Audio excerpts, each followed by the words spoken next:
안녕하세요. 오늘도 사연살롱을 찾아주셔서 감사합니다. 저는 5년 전에 결혼하고 벌써 두 아이의 엄마가 된 30대 여성입니다. 아직 인생을 오래 살았다고 말할 수는 없는 나이지만 저는 일찍이 산전수전 공중전까지 다 겪은 사람이었어요. 한순간에 집에 불이 나 집은 물론이고 부모님까지 잃었던 저는 10대 후반은 늘 친척들 집을 눈칫밥으로 전전하며 살아야 했고, 악독한 고모들에게 부모님 사망보험금 및 아빠가 운영하던 회사를 포함한 모든 재산을 몽땅 뺏기기도 했었는데요. 저는요, 갓 20살의 꽃다운 나이에 집도 잘도 없이 길거리 생활을 하는 노숙도 해본 사람이에요. 이쯤 이야기하면 나이는 어려도 어지간한 사람들보다는 박복하기로는 지지 않을 것 같은데, 여기서 반전은 그런 바닥을 치고도 저는 현재 너무 행복한 삶을 살고 있다는 거예요. 지금 생각해도 제 인생이지만 어쩜 그렇게 인생이 풀릴 수 있었을까 마냥 신기하기만 한데, 저는 감히 제가 살아온 인생 이야기가 기적이라고 말하고 싶습니다.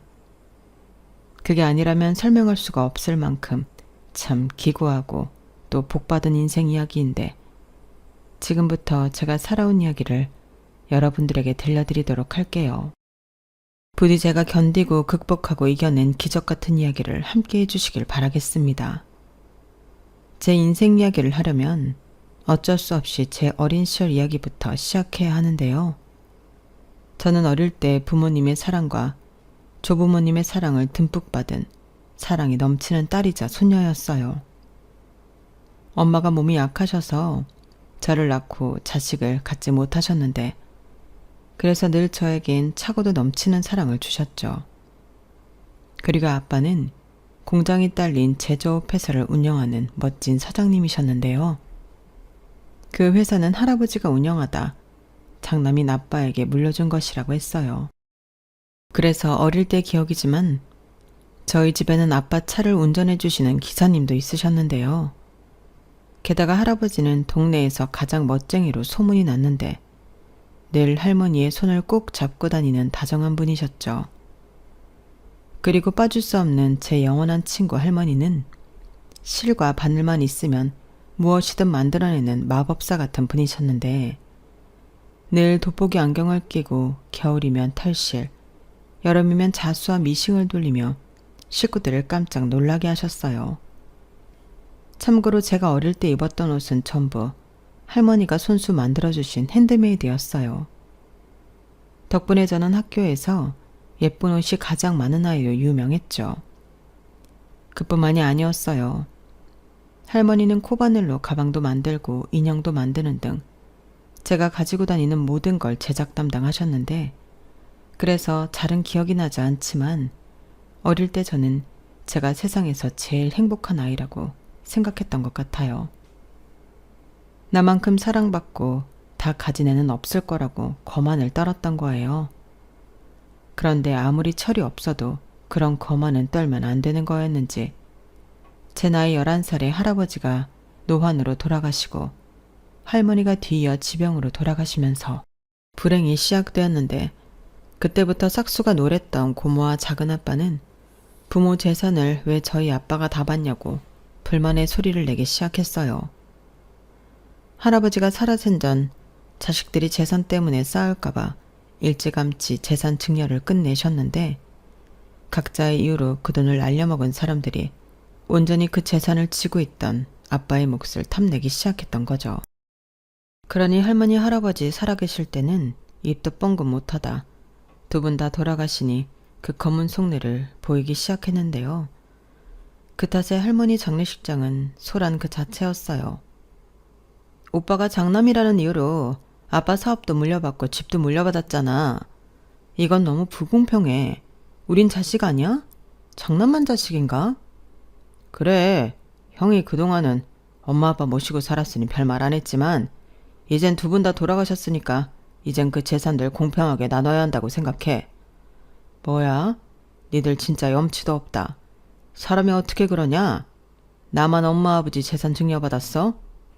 니들이 이럴 것 같으니까 벌써 10년 전에 아버지가 똑같이 세금까지 대신 내주면서 증여해 주셨잖아.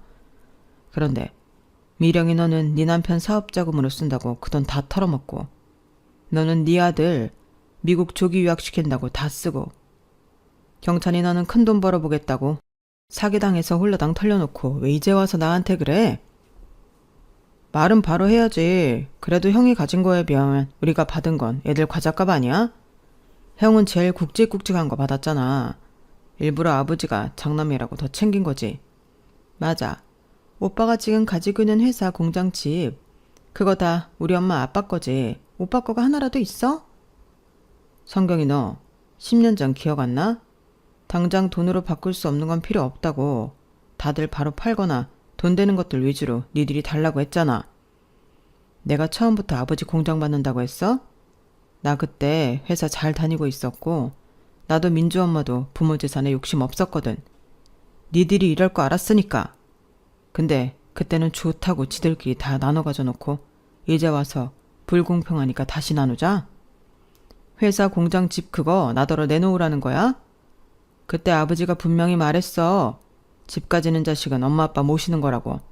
그때 니들 뭐라고 했어?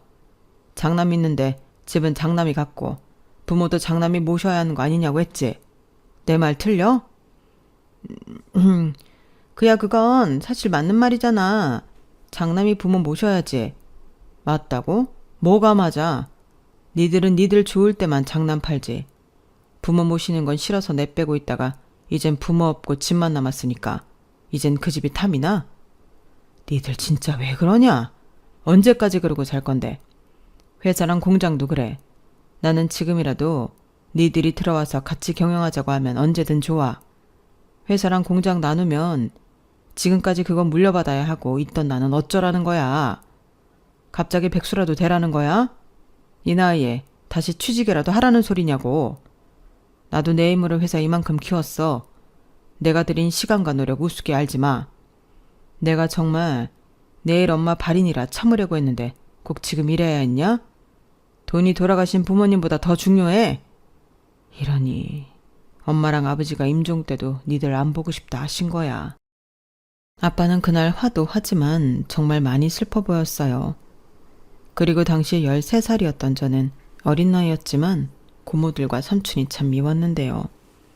엄마는 그저 슬픈 얼굴로 할머니 영정사진이 있는 빈소만 지키셨어요. 저희 엄마는 일찍이 외할머니가 돌아가셔서 엄마 없이 자란 슬픔이 있던 사람이었는데 할머니가 그런 엄마를 딸처럼 챙겨주셨다 했거든요.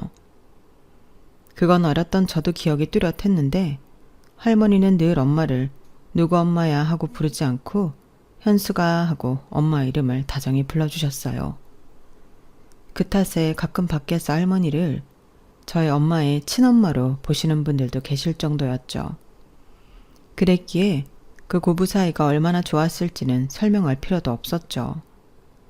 그런 할머니가 돌아가셨으니 엄마는 시어머니가 아닌 친엄마를 잃은 딸처럼 망연자실 빈소에 앉아 있었고 아빠는 슬퍼할 시간도 없이 형제들과 싸워야 했는데 그렇게 할머니 장례 절차가 끝나고 엄청난 일이 벌어졌어요. 결국 범인을 찾지는 못했지만 저희 집이 할머니가 돌아가시고 일주일 만에 집에 불이 났거든요.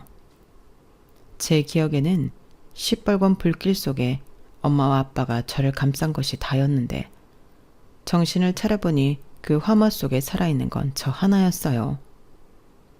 집도 건질 것이 하나도 없이 전부 다 타버렸고 엄마와 아빠도 돌아가셨어요. 그곳에서 오직 저만이 살아남았다고 하더라고요. 졸지에 일주일 만에 다시 장례를 치러야 했던 저와 친척들은 나란히 놓인 부모님의 영정사진을 마주해야 했는데요. 그곳에서 슬픈 사람은 어쩐지 저 하나만 있는 것 같더군요. 심지어 큰고모는 제가 있는 빈소에서 그러게 내가 돈 욕심 부릴 때부터 알아봤지. 천벌 받은 거야? 라고 했는데 솔직히 저는 저희 집에 불이 났던 건 고모들과 작은아빠 중에 한 명이 일부러 그랬다고 생각했어요. 그렇기 때문에 그런 말을 하는 고모를 저는 용서할 수 없었는데요. 어렸던 제가 할 수 있는 건 그저 악을 쓰고 소리를 지는 게 다였죠. 고모들 때문이에요. 작은 아빠도 마찬가지고요. 여기 왜 왔어요? 엄마 아빠 재산 뺏으러 왔어요? 당장 나가요. 어차피 슬프지도 않잖아요. 나가요, 어서. 이렇게 있는 힘껏 큰 목소리로 외치는 게 다였는데 그들은 호락호락 가지 않았어요. 어머, 누가 최진철 딸 아니라고 할까봐 어린 게 독한 것 좀 봐. 지 아빠 돈 욕심 많은 건 빼다 박았네. 맹한 새언니를 닮지 어째 지 아빠를 닮았을까? 야, 그래도 오빠가 저거 하나는 야무지게 키웠네. 그러니 저거 살린다고 그 불구덩이 속에서 못 나왔겠지. 야, 너는 네가 네 엄마 아빠 목숨줄 끄는 건 모르지? 너 아니었으면 네 엄마 아빠 살았어. 어린 너 살린다고 네 엄마 아빠가 너 대신 죽은 거야. 뭘 알지도 못하고 까불어. 누나들 그만해. 너도 한순간에 고아되니까 악을 쓰는 거지. 민주야, 작은 아빠가 최대한 친절하게 말할게. 네가 물려받을 재산들 여기 있는 우리들한테 넘겨. 그럼 너 성인 될 때까지 고아원 안 보내고 우리가 키워줄게. 야, 무슨 소리야. 누가 누굴 키워? 네가 키울 거야? 누나도 참, 내가 어떻게 키워? 나 애만 셋이야. 근데 누나는 명훈이 미국에 있잖아. 누나가 키워야지. 뭐야, 누구 맘대로. 싫어. 그래, 그건 경찬이 말이 맞다. 나도 집에 혈기왕성한 아들만 둘이야. 괜히 기집애 집에 들었다가 불미스러운 일 생기면 골치 아프다. 네가 맡아. 그리고 네가 조금 더 재산 가져가면 되잖아.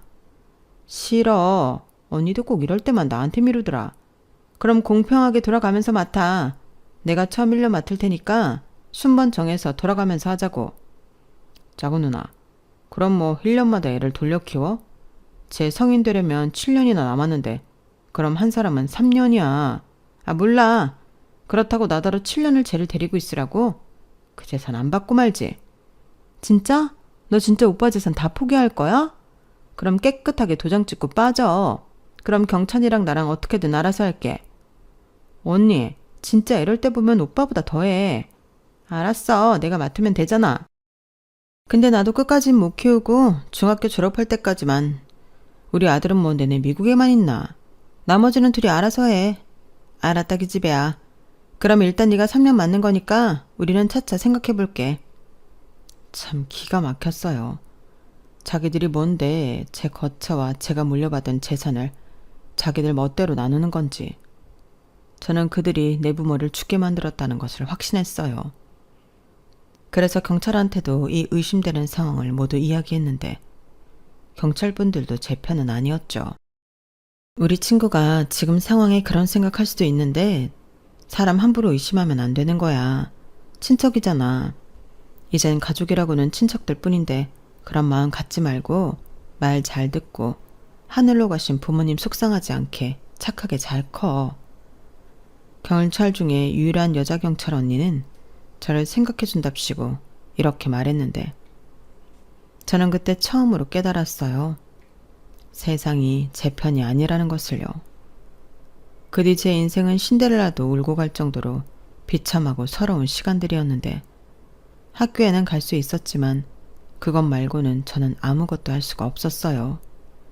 심지어 밥값을 해야 한다며 작은 고모는 저를 가정부 취급하며 온갖 집안일을 시켰는데 제가 뭐 그런 걸 할 줄 아는 것도 아니었고 작은 고모는 늘 이것밖에 못하냐고 화를 냈죠. 그래서 가출도 참 많이 했는데 결국엔 제가 갈 곳은 아무것도 없었어요. 제 발로 고아원을 간 적도 있었는데 저에겐 고모가 있으니 고아원도 저를 받아주지 않더라고요. 고모가 저를 양육할 의지가 있기 때문에 안 된다고 하는데 미치고 팔딱 뛸 노릇이었어요. 경찰서에 찾아가 신고도 하고 그랬는데 제가 맞은 적은 없었거든요. 그러니 경찰은 달리 의심되는 상황이 아니라고 판단했는지 제 말보다는 작은 고모 말을 더 믿는 눈치였는데요. 그때 작은 고모가 울면서 제가 부모 잃고 정을 못 붙여 자기를 모함한다고 자기는 불쌍한 조카 데려다 키우는 쟤밖에 없다고 눈물로 하소연을 했거든요. 그러니 저만 나쁜 애가 되었는데 저는 그날 이후 내가 할 수 있는 건 아무것도 없다는 사실에 그냥 모든 걸 포기하기로 마음먹었어요. 어차피 발버둥 쳐도 나아지는 건 하나도 없고 그렇게 돌아가면 작은 고모로부터 심한 막말을 들어야 했는데 말이 그 어떤 몽둥이보다 참 오래도록 아프더라고요. 그 후로 저는 숨을 쉬고 있으니 산 사람이지 그저 죽은 것과 다르지 않게 살았어요. 살고 싶은 의지도 없었고 그저 바라는 건 하루빨리 성인이 되어 혼자가 되는 것뿐이었는데 하도 그렇게 산 송장처럼 사니 작은 고모와 고모부도 더는 저랑 사는 게 끔찍하다며 큰 고모한테 저를 넘기더라고요. 그때 살짝 내가 복수라도 한 듯 조금 기뻤던 것 같아요. 나도 그 사람들을 괴롭힐 수 있다는 사실에 기뻤는데 그래서 큰 고모 집에 가서는 더 난리도 아니었죠. 저보다 1살, 2살 많은 오빠들이 예상은 했지만 저를 괴롭혔고 제가 참지 않고 그런 오빠들을 모조리 신고하니 큰 고모는 이러다 자기 아들 인생 망칠까 무섭다며 3개월도 되지 않아 저를 작은아빠 집에 보냈는데요. 거기에선 작은아빠보다도 작은 엄마의 눈치를 봐야 했어요. 작은 엄마가 저를 달갑지 않게 생각했고 자기 자식들과 저를 당연하게 차별했는데 그때는 서러운 시간을 보내야만 했죠. 작은아빠와 작은엄마한테는 저보다 어린 3명의 자녀, 즉 제 사촌 동생들이 있었는데 배달 음식을 시켜도 자기 아이들한테만 주고 저는 냄새만 맡고 있으니 진짜 눈물이 나도록 서럽더군요. 나도 엄마 아빠랑 살 때는 누구보다 대접받고 사랑받는 딸이었는데 하며 옛날 생각에 그냥 이대로 죽어버렸으면 좋겠다는 생각만 하며 19번째 생일을 맞았는데요. 그렇게 저는 성인이 되고 도망치듯 작은아빠 집을 나왔어요. 제가 어떻게 할 새도 없이 고모들과 작은아빠는 제가 자기들한테 재산을 양보했다. 법적 절차를 모두 마쳤는데 심지어 부모님의 사망보험금까지 가로챘더군요. 그저 제 시중에 남은 건 제가 어릴 때 용돈 받고 모아뒀던 100만 원도 안 되는 돈이 전부였어요. 그때 당시 저도 어린 마음에 갖고 싶은 거, 사고 싶은 거 참지 않고 다 쓰고 남은 돈이 그것뿐이었거든요. 그리하여 그 통장 하나만 들고 거리에 나온 저는 찜질방에서 지내며 아르바이트를 3개씩 하며 살았는데 당시 몸무게가 35kg도 되지 않았어요. 그러니 네가 무슨 힘이 있겠냐고 면접에서 까이는 일도 부지기수였는데 먹고 살아야 하니 정말 닥치는 대로 할 수 있는 건 다 하려고 덤볐죠. 그러다 보니 가끔은 위험한 일도 하게 됐는데 그런 일들은 대다수 급여가 높았기 때문에 저에겐 유혹이나 다름이 없었거든요. 그러다 사고를 당하게 되었고 저는 한쪽 다리에 장애를 입게 되었는데요. 가만히 있으면 아무도 모르지만 걷기 시작하면 다리를 살짝 절었기 때문에 티가 났어요. 그러니 몸까지 상한 저는 더 할 수 있는 일이 없었는데요. 마지막으로 액세서리 같은 걸 만들어 길에서 팔게 되었어요. 제가 그래도 유일하게 좋아하는 게 그런 액세서리 만드는 거였거든요. 아무래도 할머니와 함께 그런 걸 만들었던 게 남아있어 그런 것 같았는데 그러다 정말 우연하게 팔찌와 브로치 같은 걸 몇 개 팔게 되었고 저는 이렇게라도 돈을 벌고 싶어서 가진 걸 다 털어 장사를 시작했어요. 그런데 주인이 없을 것 같았던 길바닥도 제 것은 아니었는데요. 걸핏하면 단속에 걸렸고 그것도 아니면 자리싸움에 밀려 공치는 날도 많아졌는데 그때부터 저는 하는 수 없이 길거리 노숙을 하게 되었어요. 하필이면 그때가 추운 겨울이라 그나마 따뜻한 지하 상가를 찾아다니며 바닥인 인생을 살았는데 밥은 다행이라고 해야 하나? 가끔 무료 급식 같은 것이 있어 거기서 해결할 수 있었죠. 처음엔 부끄럽고 창피하고 그랬는데 하도 허기가 지니까 나중엔 그런 것도 없어지더라고요. 그때 부모를 따라 봉사를 놓은 아이들은 저를 보며 거지라고 말할 때도 있었는데 가슴은 찢어졌지만 그렇다고 입맛이 없어지진 않았어요. 그때 밥을 든든히 먹어두지 못하면 저는 또 며칠을 굶어야 하니 제 몸이 살기 위해 감정과는 무관하게 저는 본능대로 살게 되었죠. 그러다 한 번은 공원에서 무료 급식차가 온다는 소식을 들었고 저는 배고픔을 해결하러 갔는데요. 제가 너무 늦게 간 탓인지 음식이 떨어져 먹을 것이 없었어요. 그때는 괜히 너무 슬퍼서 눈물만 나오더라고요. 그리고 그때 한 아주머니께서 저더러 이리 오라고 하시고는 당신이 아침에 싼 김밥인데 괜찮으면 먹으라고 주셨는데요. 저는 감사하다고 꾸벅 인사를 한 후 허겁지겁 김밥을 먹었어요. 어찌나 맛있던지 한 줄을 개눈감치듯 먹었는데 어느새 김밥을 줬던 아주머니는 물과 우유를 가지고 저에게 다가오셨죠. 어머, 벌써 다 먹었어요? 천천히 먹지.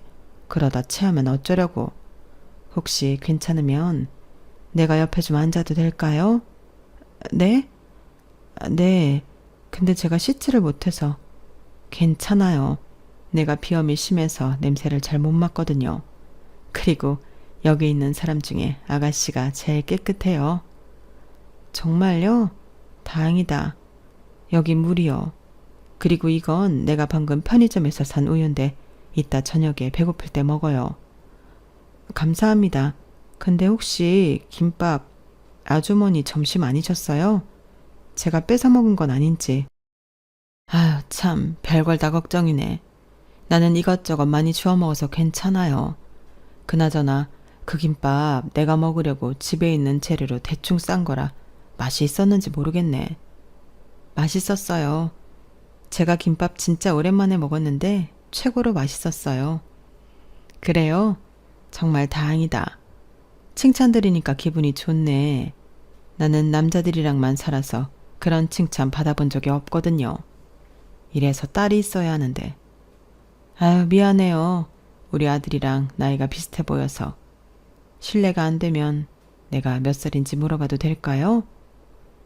왜요? 그냥 솔직히 여기 있기에 너무 아까워 보여서. 21살이요. 아우, 어리다. 애기네. 무슨 사연이 있는지는 모르지만 내가 오지랖 좀 부려도 될까요? 아니, 내가 잔소리를 하겠다는 건 아니고 보니까 몸이 좀 불편해 보이던데 그래서 일자리 찾는 게 힘들었나 싶어서. 네, 아무도 저 같은 건 써주지 않더라고요. 그렇다고 제가 혼자 할 수 있는 것도 없고. 저기 이것 좀 볼래요? 아주머니는 저에게 더 가까이 다가와 장갑을 벗더니 당신의 구부러진 오른손가락 2개를 보여주셨어요. 저는 그걸 보고 깜짝 놀랐죠. 살짝 구부러진 게 아니라 정말 표가 나게 구부러져 있었는데 아주머니가 놀란 저를 보며 이렇게 말씀하셨죠. 나도 이 손가락 때문에 서러운 일 많았어요. 장애도 나와서 평생 장애인으로 살고 있는데 사실 사는 데는 지장이 없거든. 아가씨도 조금 불편할 뿐이지 사는 데는 지장 없죠. 게다가 아가씨는 손이 아니라 발이잖아. 그럼 더 할 수 있는 일이 많지. 괜찮으면 내가 일자리 하나 소개해주고 싶은데 생각 있으면 이 번호로 연락해요. 내가 말은 해놓을 테니까 거기 가면 앉아서 하는 일이라 아가씨가 잘할 수 있을 거예요. 딱 봐도 잘할 것 같아. 이렇게 말씀하셨는데 제 손에는 어느새 아주머니가 써준 누군가의 핸드폰 번호가 적힌 종이가 들려 있었어요. 하지만 노숙생활 해보니 나쁜 사람들은 대개 천사의 얼굴을 하고 있었기에 저는 그 연락처를 버려버렸는데요. 그러면 그렇지. 나한테 왜 호의를 베풀까? 저는 그 아주머니를 단단히 오해했어요. 그러니 그냥 이렇게 호의만 받는 것이 분해서 당시 팔다 남은 브로치를 김밥값으로 드렸는데 아주머니는 기뻐하셨지만 저는 동요하지 않았죠. 그때 당시 제 생각으로는 그 번호로 전화하면 어디 팔려갈지도 모른다고 생각했거든요. 그런데 그렇게 호기롭게 메모지를 버리고 며칠 뒤 저는 심한 감기에 걸려 죽을 것 같았고 이판사판이라는 생각에 그 메모지를 찾아다녔는데요. 거짓말처럼 이틀 만에 그 풀밭에서 메모지를 찾았어요. 그때는 그게 저한테 로또나 다름이 없었는데 어차피 이대로 있으면 죽을 것 같았기 때문에 저는 길거리에서 주운 동전으로 그 번호로 연락을 했죠. 그러자 얘기를 들었다며 전화를 받은 남자가 저를 데리러 온다고 장소를 물었는데 그때는 그 남자가 진짜로 저를 어디에 팔아 넘길 작정이구나 라고 생각했죠. 하지만 어차피 죽은 목숨이라고 생각했기 때문에 저는 제 목숨을 건 모험을 하기로 했는데요. 저의 모험은 제 생각과는 달랐어요. 저는 저를 데리러 온 한 남자에 의해 새 인생을 살게 되었거든요. 그 사람은 저를 어딘가에 팔아 넘길 나쁜 사람이 아니었는데 저를 데리러 왔을 때 저는 길바닥에 쓰러져 있었고 열이 펄펄 끓어 곧장 병원으로 옮겼다고 하더라고요. 저는 당시 기억을 잃고 쓰러져 있었기 때문에 몰랐지만 정신을 차렸을 때 저는 말끔한 모습으로 병원복을 입고 침대에 누워 있었어요. 제가 제 모습을 거울로 보는데 참 오랜만에 보는 제 말끔한 모습이었죠. 마치 다른 사람을 보는 것만 같아 신기하기만 했는데 간호사 언니가 사장님과 사모님이 제가 의식을 찾기 전부터 저를 무척이나 정성스럽게 돌봤다고 저더러 좋은 사람들을 만났다며 꼭 보답할 수 있도록 열심히 살라고 했는데 저는 그 사장님과 사모님이 무척 궁금했어요. 그래서 내심 어떤 분이 나를 이렇게 살려주셨을까 궁금해하며 기다렸는데 사모님은 안 오시고 사장님만 오셔서는 하루아침 사이에 건강해진 저를 보며 안도를 하셨죠. 그리고는 제 이야기를 건너들었다며 자기 공장에 저를 취직시켜 주겠다고 하셨는데 거기엔 기숙사도 딸려 있고 저 말고도 다른 직원들이 많다며 함께 일해보는 게 어떠냐고 물으셨어요. 저는 당연히 좋다고 했죠. 그리고 감사하다며 이 은혜를 꼭 갚겠다고 약속했는데요. 사장님은 그저 흐뭇한 얼굴로 열심히만 해.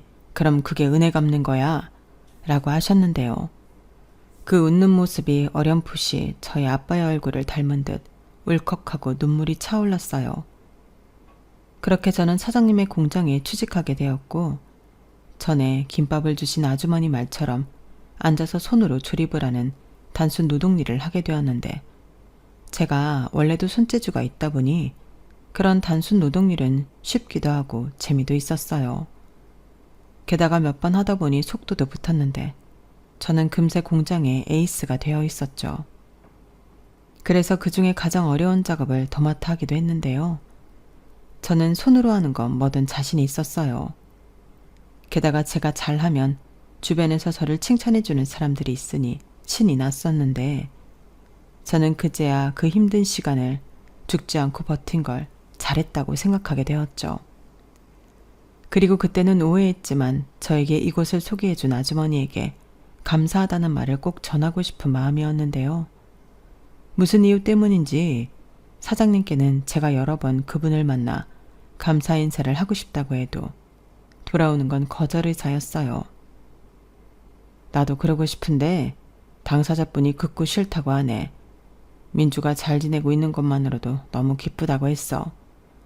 상대가 원하지 않으면 그건 그거대로 존중해줘야 하지 않을까? 아마도 이 이상은 부담스러운가 봐. 원래 그런 사람이거든.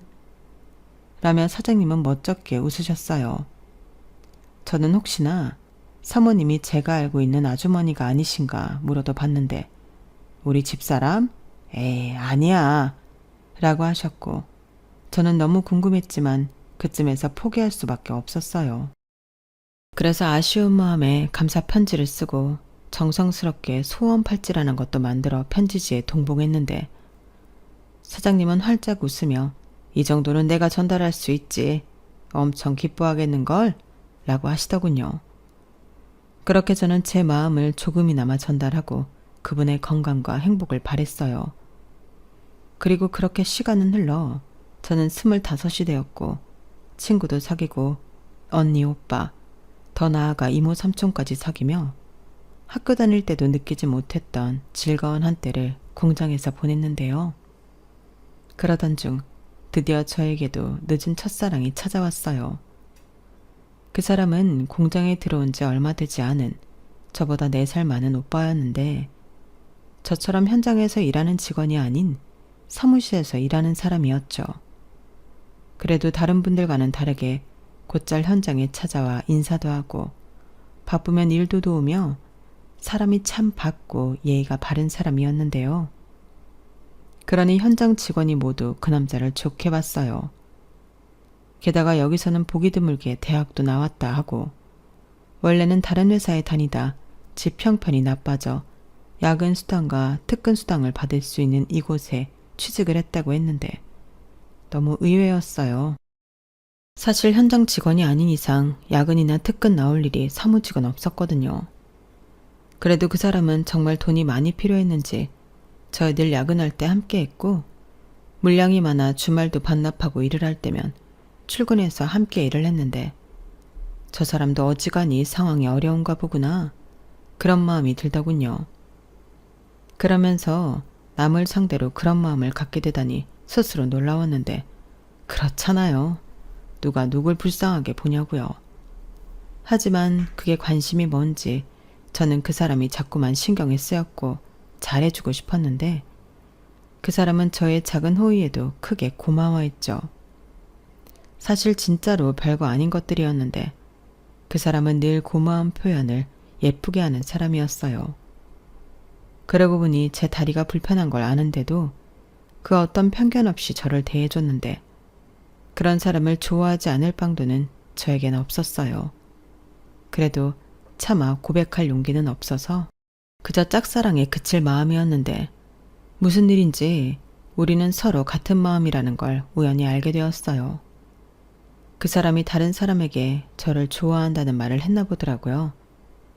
그 말을 건너들었을 땐 심장이 터질 것만 같았는데 저를 놀리려고 일부러 그런다고 생각할 정도였죠. 그러지 않고서야 그 사람이 왜 나를 좋아하겠나 그런 마음이었는데요. 하지만 이미 요동치는 심장은 진정할 줄을 몰랐죠. 왜 감기랑 가난이란 사랑은 꼭 표가 난다고 하잖아요. 그래서인지 그 사람도 제 마음을 벌써 아는 것만 같았는데요. 그렇게 저희는 같은 마음이라는 걸 확인한 후 공식 커플이 되었어요. 그땐 이런 말 부끄럽지만 저는 제가 태어나 가장 좋은 걸 가졌을 때라 생각했는데 그 남자는 저에게는 과분한 사람이었고 그런 사람이 저를 좋아한다고 하니 거짓말 같은 일이 벌어진 것 같은 기분이 들었죠. 그러다 그 사람이 아버지가 돌아가신 후 엄마가 많이 아파 둘째의 가장이 되었다는 사실을 알게 되었고 사실은 공장 사장님이 외삼촌이라 도움을 받고 있다고 했는데요. 그제야 모든 퍼즐이 맞춰지는 것 같더군요. 그러지 않고서야 대학까지 나온 사람이 이곳에 일할 이유가 없잖아요. 물론 제가 다니는 공장을 하찮게 생각하는 건 절대 아니지만 그 남자는 제가 볼 땐 공장에 있기엔 아까운 사람이었거든요. 하지만 그 사람은 스스로 자기는 어디서든 열심히 해서 자신의 능력을 인정받고 발전하고 싶어하는 사람이었는데 그래서인지 항상 뭐든 뒤로 빠지기보다 나서서 일을 찾아 하는 사람이었어요. 그러니 현장직, 사무직 할 것 없이 그 남자를 예쁘게 보는 사람들이 그 공장에 넘쳐났어요. 사장님의 외조카라는 건 절대 비밀이라 누설할 수 없었죠. 하지만 저희가 공식 커플인 만큼 사장님은 제가 당신 조카의 여자친구라는 걸 알고 계셨는데요. 그저 우리 덕현이 잘 부탁해. 애는 착하니까 그건 걱정하지 마. 라며 허허허 웃으셨어요. 그리고 그렇게 시작한 연애는 4년이 훌쩍 넘었는데 솔직히 주변에서는 결혼 이야기도 묻는 사람들이 많았지만 저는 그럴 자신이 없었죠. 저한테는 부모도 없고 내세울 것이 하나도 없으니 결혼은 어불성설이었어요.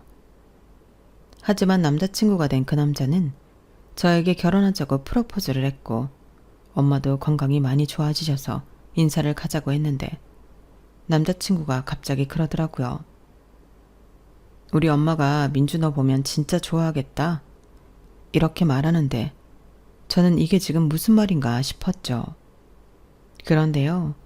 제가 처음 남자친구의 어머니를 만나뵈러 병원에 갔을 때 저는 까무러칠 것만 같았어요.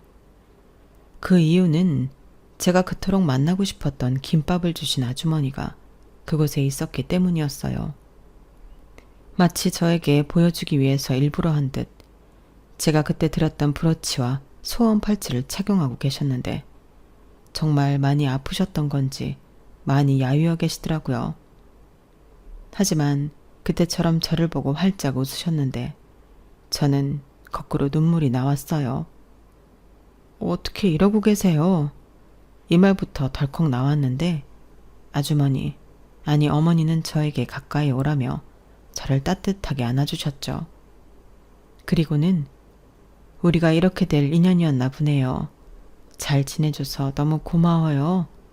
라고 했는데 그때 저는 남자친구랑 함께 있다는 것도 있고 어머님 손만 계속 잡고 있었어요. 원래도 심장이 좋지 않았던 어머님이셨는데 아버님을 잃고 많이 힘들었다고 하시더라고요. 그래서 잘 지내는 아들에게 짐만 됐다며 당신 아들에게 계속 미안한 마음을 보이셨는데 남자친구는 무슨 말이냐며 엄마 덕에 내가 여자친구도 만나지 않았냐고 너스레를 떨었어요. 그리고 우리가 결혼을 약속했다는 말을 전해 들은 어머니는 정말 많이 기뻐하셨는데 저는 순간 이래도 괜찮을까 괜한 마음이 들더군요. 그래서 남자친구에게 물었어요. 저기 있잖아.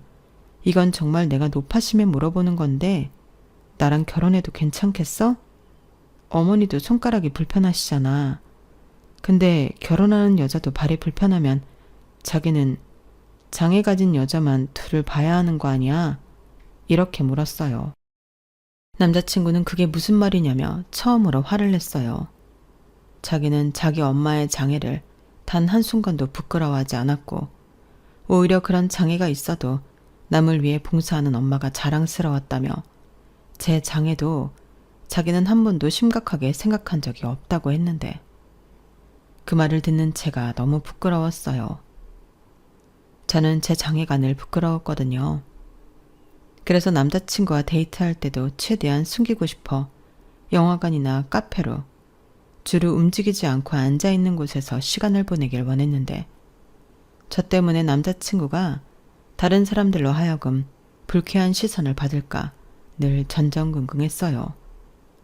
그런데 그런 생각을 가진 건 저뿐이었다니 그날은 제가 너무 보잘것없이 느껴졌는데 남자친구는 이렇게 말했어요.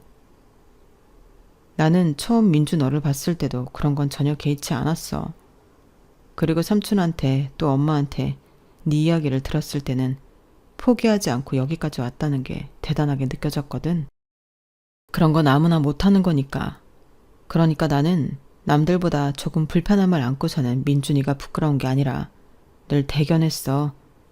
지금도 마찬가지고 앞으로도 그 마음은 똑같을 거야. 그러니까 그런 못난 생각하지 말고 앞으로는 우리 행복하게 잘 사는 것만 생각하자.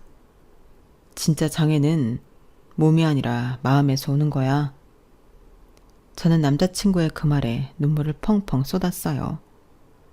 어쩌면 저는 불편한 다리가 아닌 마음의 장애를 안고 있었던 건지도 모를 일이었는데 그날 이후 저는 더 밝은 사람이 되려 마음을 먹었죠. 때론 사람들 앞에서 움츠러들 때도 애써 더 당당하려 애를 썼는데 그 덕인지 사람들은 저더러 민주씨 요즘 좀 달라졌네? 예전보다 씩씩하고 예뻐졌어. 맞아, 사람이 빛이 난다니까? 덕현씨가 엄청 잘해주나 봐요. 라고 했는데 그 말을 듣고 진심으로 기뻤어요. 그리고 행복한 결혼식을 올리고 저는 공장 기숙사를 나와 이젠 남편이 된 남자친구와 어머니가 사는 집에 들어가게 되었죠. 제가 일부러 신혼집은 필요 없고 이렇게 셋이 살고 싶다고 고집을 부렸거든요. 어머니 몸이 아직 다 나으신 것도 아니고 뭐하러 집을 따로 얻어? 그냥 우리 셋이 여기서 같이 살자. 나는 그러고 싶어. 내가 말했잖아. 나는 늘 어머니를 만나고 싶었다고. 근데 이제 겨우 만났는데 왜 떨어져 살라고 해? 난 싫어. 내가 같이 살면서 진짜 잘해드릴 거야. 내 생명의 은인이시잖아. 그래도 우리 신혼이잖아. 그냥 가까운데 집 얻어서 왔다 갔다 하는 게 낫지 않아? 싫다고. 하여간 고집은. 알았어. 영 장가간 기분은 안 들지만 우리 색시가 원하니까 그렇게 하지 뭐. 대신 우리 엄마가 괴롭히면 바로 이야기해. 혼자 끙끙 앓지 말고. 뭐?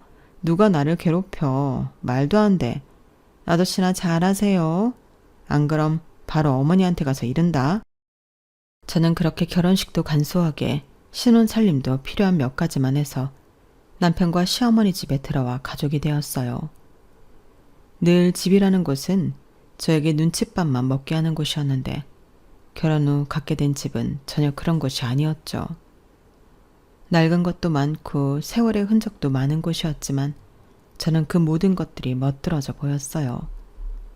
게다가 제가 시집 온 후 부쩍 건강이 좋아지신 시어머니를 보면 그게 그렇게 뿌듯할 수가 없었는데 그 부분을 공장 사장님, 아니 이젠 시외 삼촌님이 무척이나 고마워하셨어요. 그리고 제가 처음 정신을 잃고 노숙자 모습으로 병원에 입원했을 때 행여 사람들이 저보고 이상한 소리를 할까 싶어 손수 저를 물수건으로 닦았다는 시외 숙모님도 뵐 수 있었는데 너무 감사한 일이었어요. 어떻게 보니 저에겐 온통 은인들밖에 없었는데 이런 사람들이 이젠 다른 사람도 아닌 내 가족이라니 이런 기적이 또 어디 있겠냔 말이죠. 그러니 저는 살아온 시간보다 더 잘 살아야겠다는 생각을 그때 정말 많이 했는데 사람들은 제가 결혼 후 바로 일을 그만둘 거라 생각했지만 저는 지금까지도 공장 일을 하고 있어요. 물론 이젠 아이들도 둘이나 있고 많은 시간을 할애할 수 없지만 저는 이제 돈 때문이 아니더라도 일은 꾸준히 하려고 합니다. 이곳에서 다시금 시작된 제 인생을 저는 잊고 싶지 않거든요. 그리고 아직까지도 제가 저희 공장 에이스라 시외 삼촌이 놓아줄 생각이 없으신데요. 그래서 이제 월급인지 용돈인지 모를 돈도 두둑하게 주시는데 저에게 이만한 직장이 또 있을까요? 저는 결혼 후 1년 만에 첫 애를 임신했어요. 그리고 말이 2살 터울이지 연년생 같은 둘째를 낳았는데 그때 아이 출산하고 1년 정도 육아한다고 쉰 게 다였거든요. 그때 제 빈자리를 너무 크게 느끼셨다며 이젠 가족이니 제발 부탁 좀 한다며 농담 반 진담 반으로 시외 삼촌 네분이 말씀하시는데 저는 지금도 기쁜 마음으로 콧노래까지 흥얼거리며 조금은 느린 걸음이지만 즐겁게 출근을 합니다. 이젠 건강이 많이 좋아지셔서 시어머니가 아이들을 전담해서 보시는데요. 늘 사랑으로 저희 아이들을 돌봐주셔서 그런지 아이들이 참 어린 나이에도 사랑을 표현하고 베풀고 싶어 해요. 그런 모습을 보면 예전에 사랑 많이 받고 살던 제 어린 날도 기억이 새록새록 나기도 하는데 저는 저희 아이들에게 오래오래 곁에 있을 수 있는 엄마가 되는 게 꿈입니다. 좋은 엄마, 훌륭한 엄마, 그런 엄마 말고요. 그냥 우리 아이 옆에 오래오래 있어주는 그런 엄마가 되고 싶거든요. 그리고 아울러 우리 시어머니도 그리고 제 사랑하는 반쪽 남편도 제 옆에 또 우리 아이들 옆에 함께 오래오래 함께하길 늘 기도하고 있는데 저는 다른 건 정말 하나도 필요 없어요. 모든 걸 다 잃어봤었기 때문에 못 가져서 안달이 나기보다 지금 가진 걸 감사히 여기고 잘 지켜가는 게 중요하다 생각하거든요. 그리고 우리 아이들도 그걸 꼭 알았으면 하는 바람이 있는데 제가 얼마 전 궁금해서 고모들과 삼촌들이 어떻게 지내는지 알아봤거든요. 그런데 알아보고 자시고 할 것도 없이 그 욕심 많은 인간들. 결국엔 저희 아빠가 잘 운영하셨던 회사와 공장도 말아먹고 서로 가진 재산들 누가 더 많이 가져갔네 서로 싸우고 탑니다. 공평하게 셋 다 쪽박을 찬 모양인데 그날만큼은 하늘이 공평하다고 생각했어요. 사실 어릴 때는 늘 하늘이 불공평하다고 원망했거든요. 나쁜 사람은 벌을 받고 착한 사람은 복을 받아야 하는데 세상은 거꾸로인 것만 같았어요. 그러니 그런 세상을 더는 살고 싶지 않았던 거였는데 역시 인생은 짧게 볼 것이 아니라 길게 보는 게 맞는가 봅니다. 지금 현재 그들은 돈 때문에 불행하고 저는 돈보다 더 가치 있는 것들에 둘러싸여 행복하니까요. 그러고 보면 돈으로 살 수 없는 것들이 얼마나 인생에서 중요한지 깨닫게 되는 요즘인 것 같은데, 제 사연을 함께 해주신 모든 분들도 그 가치를 잊지 않으셨으면 좋겠습니다. 돈은 생활을 편하게 해주지만 행복을 지속시켜주진 않더라고요. 그러니 너무 돈에만 연연하지 마시고 돈으로 살 수 없는 사랑하는 사람들과 행복한 시간을 더 값지게 보내시길 바라며 제 사연은 여기서 줄이도록 하겠습니다. 지금까지 제가 살아온 산전수전 공중전 이야기 끝까지 들어주셔서 감사합니다. 부디 여러분들의 남은 인생엔 굴곡 따윈 없이 평온한 행복만이 함께하길 바라겠습니다. 그럼 안녕히 계세요. 여러분, 사연 댓글에 응원과 현명한 조언 부탁드려요. 좋아요와 구독은 저에게 큰 힘이 됩니다. 오늘도 좋은 일 가득하세요.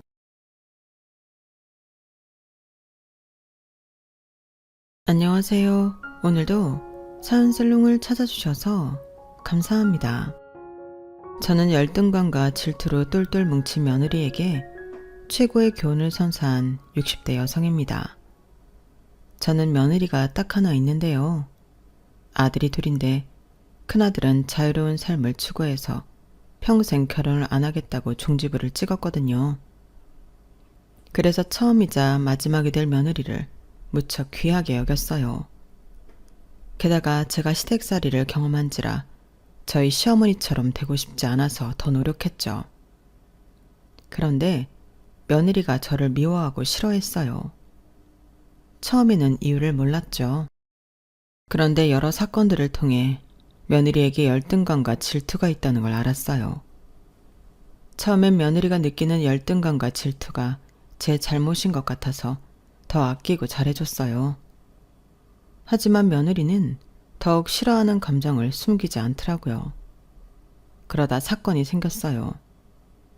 제가 며느리에게 잘 보이기 위해 손자가 가장 좋아하는 치킨을 시장에서 사서 들고 갔는데 며느리가 글쎄 그걸 쓰레기통에 버리더라고요. 저는 울면서 집으로 갔고 복수는 시작되었어요. 지금부터 그 얘기를 해드릴게요. 저는 26에 딸기 농사를 짓는 집안의 맏며느리로 시집을 갔어요. 맏며느리라서 그런지 첫 며느리라서 그런지 저는 시댁에서 살게 되었어요. 시댁살이가 무척 심했다는 말은 아까 말씀드렸죠? 저희 시어머니는 정말 무서운 호랑이 선생님 같았어요. 시어머니는 제가 맨발로 돌아다니는 걸 무척이나 끔찍하게 생각했고 무조건 종아리가 반쯤 가려지는 치마를 입게 했어요. 그리고 한여름이어도 긴팔을 입게 했죠.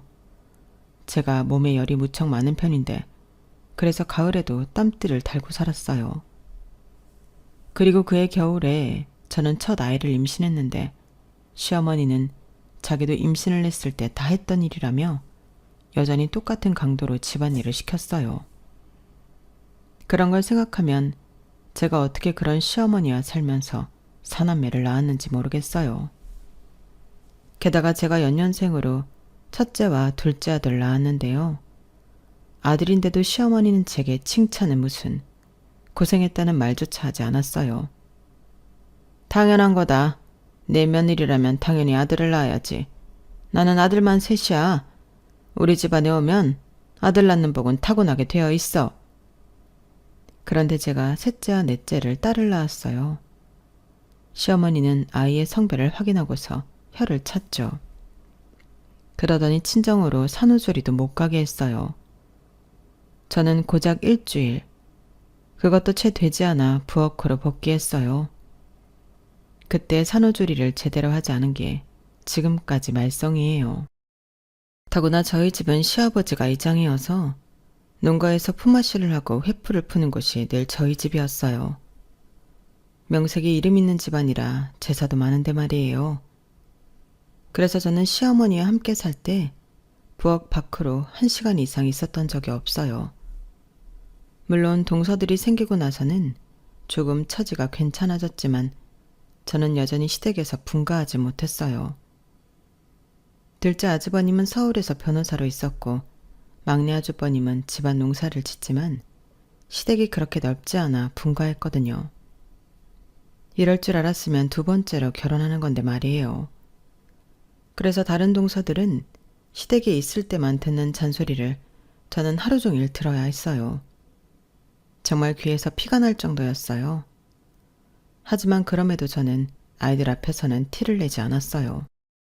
제가 시어머니 때문에 괴롭고 슬프다는 걸 저는 최대한 아이들에게는 보여주고 싶지 않았어요. 알려주고 싶지도 않았죠.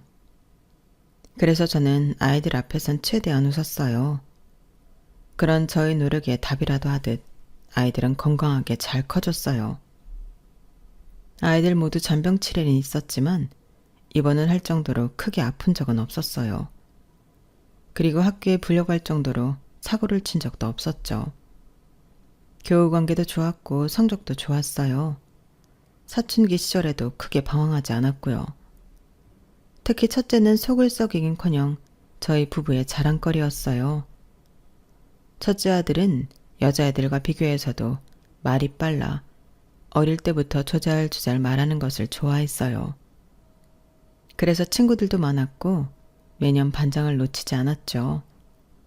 성격도 좋아서 성적 우수상은 기본이었어요. 그래서 좋은 대학에 가 조기 졸업을 해 일찍 대기업에 취업했어요. 첫째 아들은 정말 저희 부부에 남부러울 것 없는 자식이에요. 게다가 저희 첫째 아들은 가족을 끔찍하게 생각해서 너무 오래되어 무너질 것 같은 저희 집을 자기 돈을 들여 리모델링 해주고 그것도 모자라 가전제품을 모조리 바꿔주었어요. 그리고 저희 부부는 생애 처음으로 첫째 아들 덕분에 해외여행을 갈 수 있었죠. 정말 즐거운 시간이었어요. 그렇다고 완벽한 아들이라고는 할 수 없어요. 저희 첫째는 말씀드렸다시피 결혼 생각이 전혀 없거든요. 아들, 이번에 바꿔준 휴대폰 다들 부럽다고 난리다. 정말 고마워.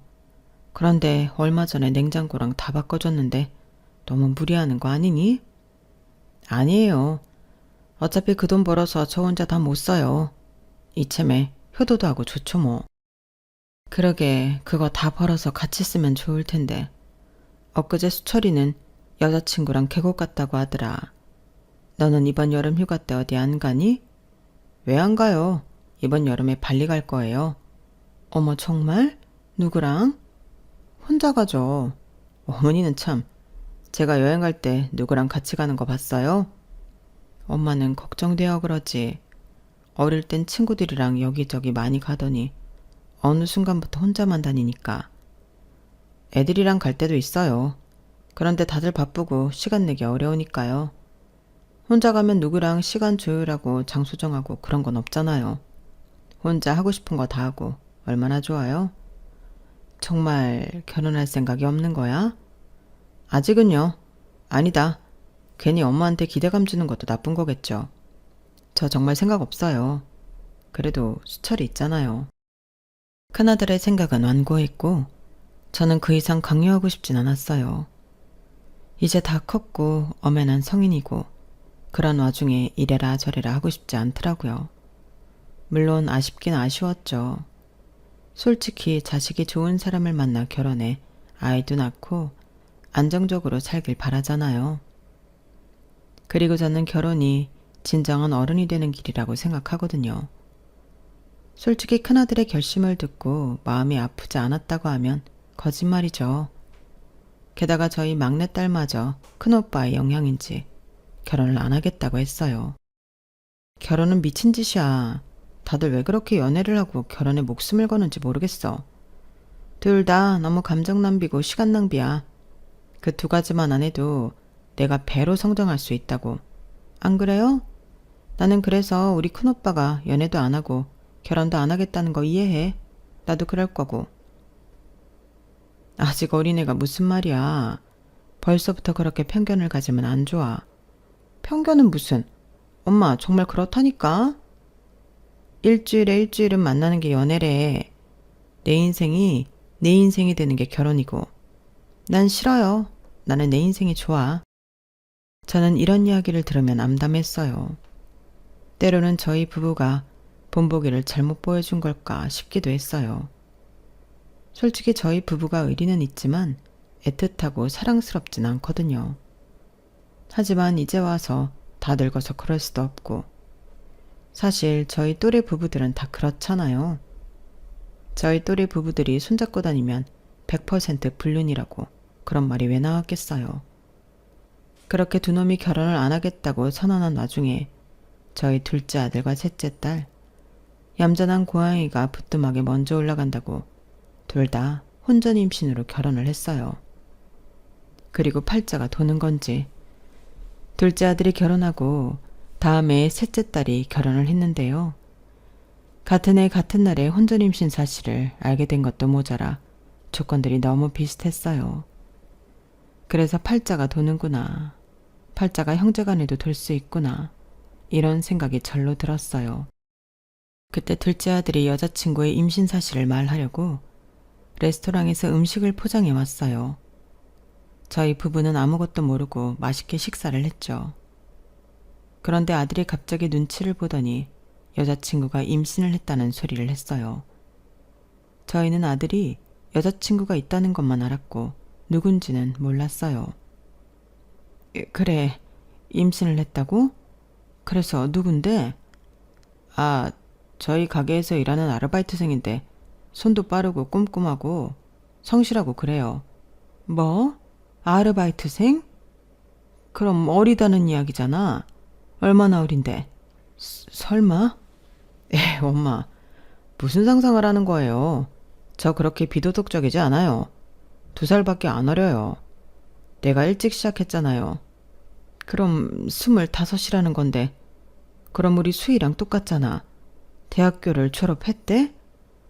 아니요, 아직 수희랑 똑같이 1년 휴학해서 아직 졸업 못했는데. 그럼 너희 도대체 생각이 있는 거니 없는 거니? 아이 낳으면 그 이후에 졸업하는 거? 당연히 불가능한 일이야. 아이를 가진 것뿐 아니라 낳아서 키우는 게 오히려 더 시간도 쏟아야 하고 에너지도 쏟아야 해. 대체 무슨 생각으로? 사랑을 무슨 생각으로 하나요? 어머니도 26세 형 낳았잖아요. 내 시대랑 너희 시대가 같니? 나 부끄러운 줄도 모르고 그런 소리를 하는구나. 그 집 부모님한테는 이야기했어? 지금 하고 있을 거예요.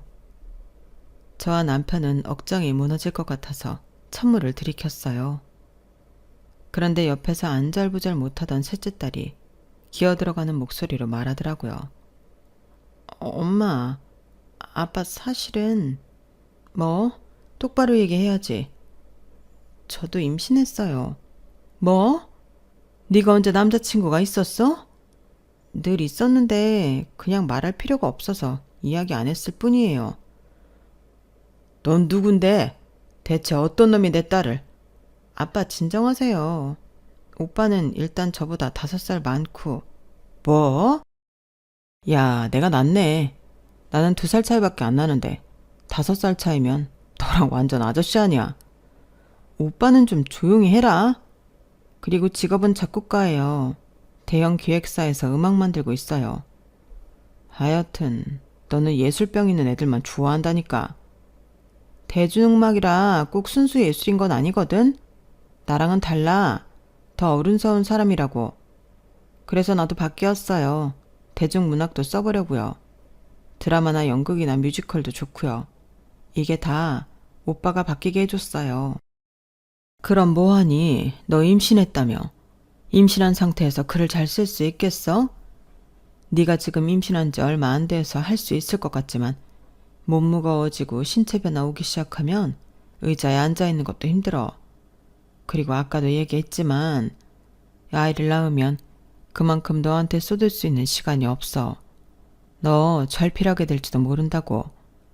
그리고 이대로 학교 자퇴하면 소문도 날 거고. 소문은 상관없어요. 사실이니까. 엄마, 나는 정말 나을 거예요. 오빠랑 같이 있으면 행복하니까. 나답게 해주는 사람이에요. 그래도 소설가가 되겠다며. 아직 등단도 못했는데 이렇게 애엄마 되면 억울하지도 않아? 엄마는 대체 어느 쪽이에요? 큰오빠랑 막내한테는 결혼 안 한다고 뭐라고 하고 저랑 작은 오빠한테는 결혼을 왜 하냐고 하고. 그렇게 말해도 돼요? 상황이 다르잖아. 이렇게 급하게 결혼할 필요가 있냐는 거지. 완벽한 상태에서 결혼하려면 40이 넘어서도 못해요. 저는 무조건 오빠랑 결혼할 거예요. 오빠도 그 사람이랑 꼭 결혼할 거잖아? 맞아요. 할 거예요. 저와 남편은 뒷목이 아팠어요.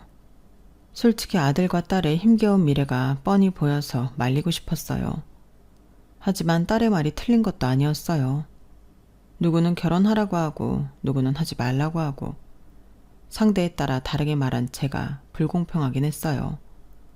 그리고 어떻게 하겠어요. 아이가 이미 뱃속에 생명이 있는데요. 제가 무작정 지으려고 할 수 있는 권리가 있는 것도 아니고 아들과 딸 모두 의지가 확고했어요. 그래서 저희 부부는 결혼을 허락했어요. 그리고 저희 부부는 고난을 맞이해요. 처지가 비슷한 결혼이잖아요. 혼전 임신에 여자들이 더 어리고 졸업도 못했고 차라리 제 자식이 둘 다 딸이거나 둘 다 아들이었으면 그렇게 어렵진 않았을 거예요.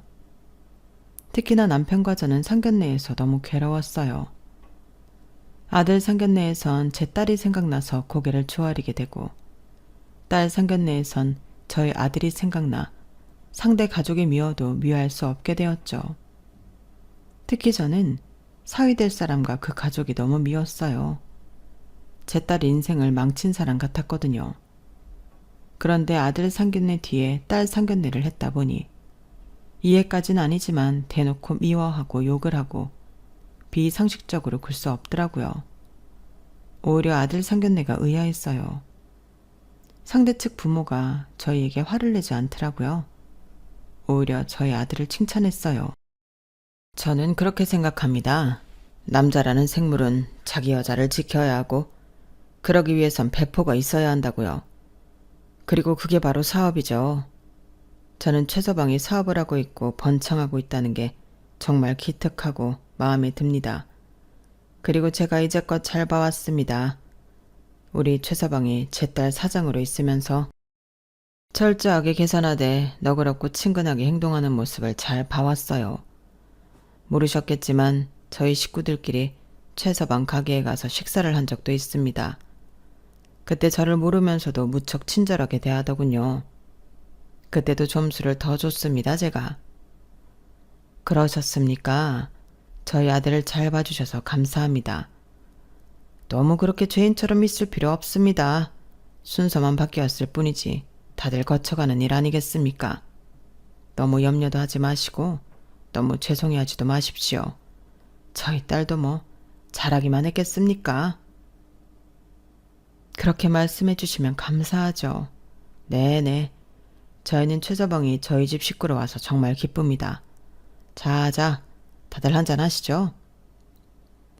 사돈어른은 저희 둘째 아들을 칭찬하기를 서스럼 없이 했어요.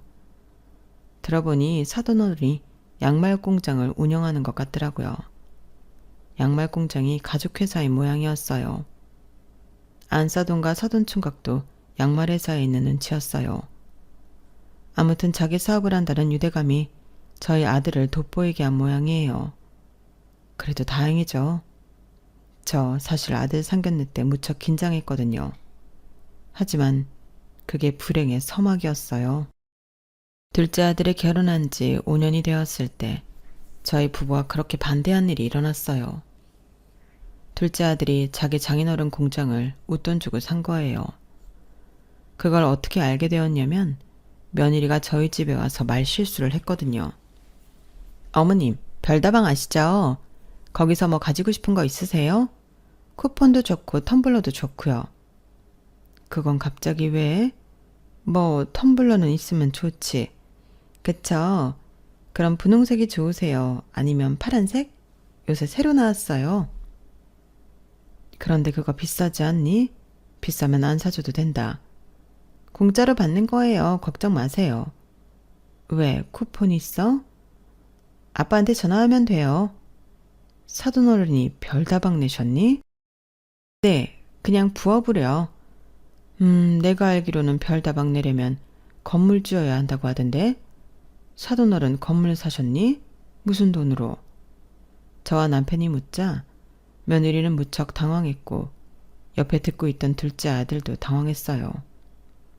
그러더니 실토를 하더라고요. 사실 장인어른 공장 정리하셨어요. 파시고 그 돈으로 건물 사셔서 별다방 내신 거예요.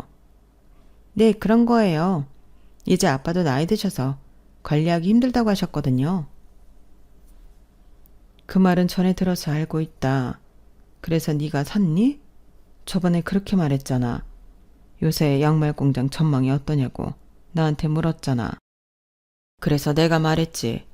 양말 그거 얼마나 한다고 팔아봤자 네 몫으로 떨어지는 것도 없을 거라고. 게다가 요새 해외에서 더 싸게 수입한다는데 별 가망 없을 거라고. 내가 그랬잖아. 네? 기억하세요? 내가 치매도 아니고 그런 걸 기억 못하겠냐? 그래서 네가 알겠다고 그런 것 같다고 말했잖아. 내가 그때 네가 왜 물어보는지 묻진 않았지만 느낌은 왔어. 그래, 네가 그 공장 산 거야? 싸게 샀어요, 싸게. 못 믿는다. 네 장인어른 건물 어딘지 말해봐. 네가 순순히 말하지 않을 것 같으니 내가 좀 알아봐야겠다. 아버지, 그렇게까지 할 필요 있어요. 이미 지나간 일이에요. 그럼 이 질문엔 대답하는지 한번 보자. 그래서 그 공장을 지금도 운영하고 있냐? 네, 당연히 하고 있죠. 전망이 안 좋다고 해도 꼭 필요한 사업이잖아요.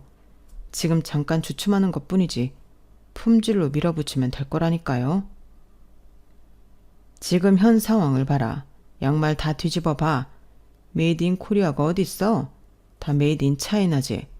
그런데 그게 잠깐일 것 같냐? 지금 많은 공장들이 중국 공장에 밀리고 있어. 사람들이 품질도 보지 중요하지. 그런데 가격도 못지않게 중요하게 생각해. 너 지금 네가 사장이니까 알겠지? 너희 공장에서 양말 한 켤레에 얼마대 가냐? 솔직하게 말해봐. 말 못하지? 봐라. 그게 지금 양말 산업의 현실이다. 아무리 죽어라 품질을 높여봐라. 가격도 같이 올릴 거면서. 그럼 말짱 도루묵 아니냐? 너희 장인어른은 어떻게 자기 사위한테 망해가는 사업을 웃돈 주고 팔 생각을 하는 거냐? 널 가족으로 생각하긴 한다니? 아버지는 지금 옆에서 듣고 있는데 네 장인어른이 손 뗐으면 안사돈이랑 사돈총각은 지금 그 회사에 그대로 있어? 아니요, 다들 다른 일 하시죠. 아휴, 내가 이럴 줄 알았어. 그 사람들이 너한테 똥 싼 거야. 쥐뿔도 모르는 너한테 뒤집어 씌운 거라고. 아버지, 그래도 저 몇 달은 배운 뒤에 인수받았어요. 어떻게 흘러가는지 그 정도는 안다고요. 그리고 저 브랜드도 만들 거고 수출도 할 거예요. 그러니까 무시하지 마세요. 몇 달? 몇 달 배워서 전반적으로 공장 상황을 다 안다고? 솔직히 말해. 네가 들어가고 매출 더 떨어졌잖아. 너 지금 하는 가게 넘기고 양말에 집중할 수 있어? 그럴 생각도 없지. 고작 양말인데. 안 그래? 내가 장담하건대 네가 양말 공장에 목숨을 걸지 않는 이상 걸굴 헛값에 공장 팔게 될 거다, 멍청한 놈. 내가 그렇게 정으로 사업하지 말라고 했는데 너는 그 정이 문제야.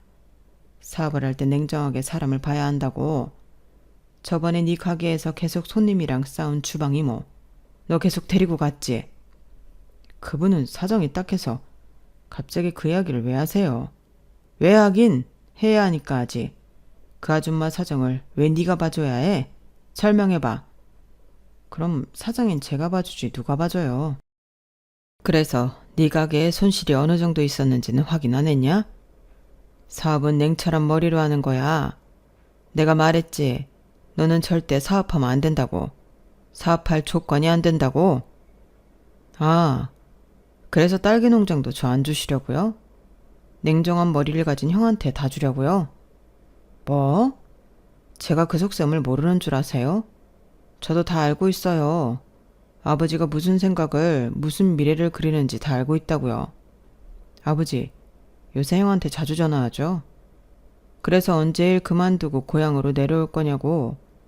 내려오면 집에서 살지 말고 아파트 얻어준다고 그러시잖아요. 딸기 농장 다 형 주려고. 그렇게 제가 어렵게 사는 걸 알면 저한테도 좀 기회를 주셔야 하는 거 아니에요? 그래, 너 말 잘했다. 내가 왜 너한테 딸기 농장에 딸자도 안 꺼내는 줄 아냐? 네가 그렇게 감정적으로 구는데 내가 어떻게 너한테 믿고 맡기겠냐? 너도 알다시피 이 농장 내 할아버지 때부터 대대로 이어온 농장이다. 내 아래에서 끈게 할 수 없어. 여보, 진정해요. 일단 지금 너무 상처만 주는 것 같으니 그만해요. 너도 흥분 좀 가라앉히고 그만하렴. 아버지는 네가 걱정되어서 그러는 거야. 우리도 속상해서 그러는 거야. 부모가 자식 잘 되길 바라는 게 정상적인 거 너도 부모가 됐으니 알잖니. 그런데 엄마도 그렇게 생각한다. 너의 방법이 잘못되었다는 건 아니지만 네가 너무 정만 보고 모든 걸 결정한다고. 그 결과가 어땠는지 나보다 네가 더 잘할 거라고 생각해. 아버지 말이 세서 그렇지 다 똑같은 말이야. 그러니까 그때 가만히 듣고만 있던 며느리가 소리를 지르며 일어났어요. 다들 그만하세요. 아가야, 정말 너무들 하시네요. 저희 부모님이 남편한테 강매라도 했다는 말씀이세요? 아니, 우린 그런 게 아니라 그 공장, 저희 아빠가 공장장으로 시작해 정말 열심히 피땀 흘려서 열심히 해서 사장까지 오른 공장이에요. 그 공장을 기꺼이 남편이 살 수 있게 저희 아빠가 배려한 거라고요. 그런데 어떻게 그렇게 심한 말을 하세요? 기꺼이 배려한 거라고? 아가야, 그건 좀 아니지 않니? 그럼 정말 저희 부모님이 강매라도 했다는 말씀이세요? 그럼 이야기해봐라. 우리 아들이 얼마 주고 샀는지 여기서 네가 아는 만큼 이야기해봐. 정말 너무들 하시네요. 설마 저희 아빠가 건물주 되었다고 질투라도 하시는 거예요? 두 분 다? 그럼 아버님도 딸기 농장 팔아서 건물 사시면 되잖아요. 누가 질투를 한다는 거냐? 말 돌리는 것 보니 웃돈 주고 판 모양이지? 지금 그 말 모욕적이네요. 저희 아빠가 무슨 사기꾼도 아니고. 그러니까 말해봐라. 얼마 주고 팔았는지. 됐어요. 어머님 아버님은 처음부터 그러셨어요. 저희 부부가 제가 잘 되는 꼴을 못 보죠. 저희가 처음으로 집 살 때도 그러셨잖아요. 그 전에 아가씨가 48평 새 아파트 들어갈 때는 잘했다 했으면서 저희가 52평 새 아파트 들어간다고 하니까 무슨 그렇게 큰 집이 필요하냐. 관리도 힘드니까 그냥 작은 집으로 가라고 그러셨잖아요. 그야 걔네들은 애가 둘이고 셋째 준비까지 하니 그렇지. 너희는 유민이 하나뿐이잖아. 저도 둘째 갖고 싶어요. 그런데 아무리 노력해도 제가 시댁에서 매번 스트레스를 받으니까 생길 애도 안 생기잖아요. 두 분 다 제가 애 하나 딸랑 낳고 집에서 놀면서 자기 아들 인생 조졌다고 생각하죠? 근데 우리 집에선 그렇게 생각 안 해요. 아드님이 제 인생 조져놨다고 생각하죠. 아드님만 아니었으면 저 멀쩡하게 졸업하고 박사까지 따서 교수했을 거예요. 아시겠어요? 너 아이 낳겠다고 우리한테 찾아온 건 너희들이잖아. 우리가 다시 생각해보라고 해도 너희들이 무조건 하겠다고 했잖아. 그래요. 저는 다시 돌아가도 우리 유민이 낳을 거예요. 대신 우리 남편이랑 시댁이랑 절연시키고 살 거예요. 애초부터요. 아니, 우리가 뭘 그렇게 잘못했다고 그러니? 이제껏 제가 한 말 이해 못하셨어요? 기억이 안 나세요? 저는 이렇게 새록새록 기억이 나는데요. 집만 그래요. 아가씨도 집에서 놀고 저도 집에서 살림하는데 아가씨한테는 직장 이야기 안 하면서 저한테는 일과할 거냐고 물어보고 제가 일을 구했으면 좋겠나 봐요. 왜요? 어머님 아들 고생시키는 거 보기 싫어서요? 그럼 아가씨한테도 그래야죠. 아가씨도 남편 돈 축내는 거 아니에요? 왜 저한테만 그러세요? 걔랑 너는 할 수 있는 일이 다르잖니. 너는 회사에 들어가면 되지만 수희는 글을 쓰잖니. 그래도 수희는 꾸준히 써보려고 해. 몇 번 공모전도 내고 그랬다. 그래서요. 공모전 내면 돈이라도 준대요? 지금 그 말이 아니잖아요. 그래서 아가씨 돈 벌어온대요? 그거 써서? 그리고 말 나온 김에 이 말도 할게요. 아가씨한테는 뭘 하든지 정말 뭘 하든지 우리 수희 하면서 저한테는 칭찬 한마디 안 하고 오히려 눈치 주시잖아요. 엊그제만 해도 그래요. 제가 어머니 소금이 유난히 짠 거 모르고 많이 넣었다고 물 많이 마시면 돼 이러고. 그건 네가 민망할까 봐 농담처럼 이야기한 거지. 2번 농담했다간 사람 다 죽이겠네요. 며느리는 생전 처음 보는 눈으라고 저희 부부를 노려봤어요. 그리고 둘째 아들이 며느리를 진정시키고 집을 나섰죠. 저희 부부는 당황스러우면서 동시에 며느리에게 미안하기도 했어요. 어찌 되었든 충분히 차별받았다고 느낄 수 있겠더라고요. 저도 그랬거든요. 변호사던 둘째 동서와 은근히 저를 차별하던 시어머니에게 서운함을 느꼈었어요. 그래서 저희 부부는 며느리에게 조금 더 다정하게 굴기로 약속했죠. 그렇게 5년 동안은 정말 남편과 저는 며느리를 조심스럽게 대했어요. 그래서 그때처럼 큰 소리가 오고 가진 않았죠. 하지만 그렇다고 사이가 살갑고 애틋해진 것도 아니었어요. 좀 애매했죠. 특히 며느리가 저희 부부를 의심하는 게 눈에 보였어요. 그러다 남편이 아들만 따로 불러서 계속 적자인 양말 공장을 폐업하라고 일침을 두었어요. 이제 그만큼 끌고 갔으면 됐다. 너도 노력 많이 했어. 사업에서 놓아주는 것도 일이야. 이제 그만 놓아주고 다른 걸 하든지. 아버지, 오늘 저만 부른 이유가 이거예요? 조금만 더 저를 믿어주실 순 없어요? 이제 막 제 브랜드 론칭하기 시작했는데 한순간이라고요. 이제 대박 나는 건 한순간이라니까요. 그래서 실적이 어떤데? 나한테 대놓고 이야기할 수 있는 정도냐? 론칭한 지 얼마나 됐다고 벌써 그런 성과가 나요? 조금만 기다려보세요. 이제 다 왔어요. 남편과 둘째 아들은 계속 실랑이를 했어요. 그러다 둘째 아들이 자리를 박차고 일어났죠. 하지만 며칠 뒤 아들은 공장을 폐업시키고 부지를 팔았어요.